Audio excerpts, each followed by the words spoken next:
এই ছোট্ট বাচ্চাটির বয়স মাত্র 2 বছর।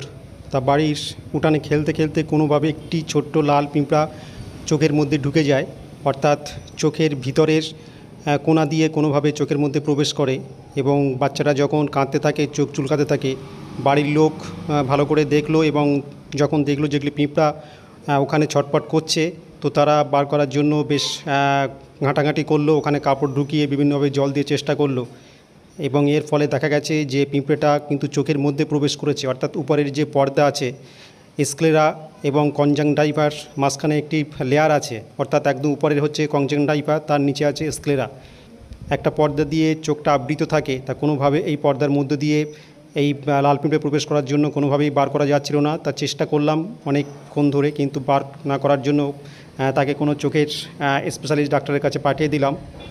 তো অবশ্যই এটা করা যাবে না, যত্রতত্র বা ইচ্ছা মতো এইভাবে চোখে কোনো কিছু দিয়ে কোনো কিছু বার করা বাচ্চাদের ক্ষেত্রে সমস্যা। আপনারা জলের ঝাপটা দিয়ে দেখতে পারেন বা কোনো কাপড়ের টুকরো দিয়ে হালকা করে দেখলেন, যখন বার না হবে অবশ্যই একজন বিশেষজ্ঞের পরামর্শ নিতে হবে, কারণ তখন অনেক মেশিন বা অনেক অন্যভাবে কিন্তু এটা বার করার দরকার হতে পারে। তো বাচ্চার উল্টোপাল্টা কিছু প্রবেশ করালে চোখের ক্ষতি হতে পারে এবং বাচ্চা দেখছেন চোখটা লালও হয়ে গেছে, চোখটা ফুলে গেছে। তো অবশ্যই ব্যাপারে প্রত্যেকের সাবধান থাকতে হবে। প্রথমেই প্রাথমিক অবস্থায় আপনারা হালকা করে কোনো কিছু দিয়ে বার করার চেষ্টা করবেন, না হলে অবশ্যই একজন চিকিৎসকের পরামর্শ নিতে হবে, তাহলেই কিন্তু বাচ্চার চোখের সমস্যা হওয়ার কথা নয়।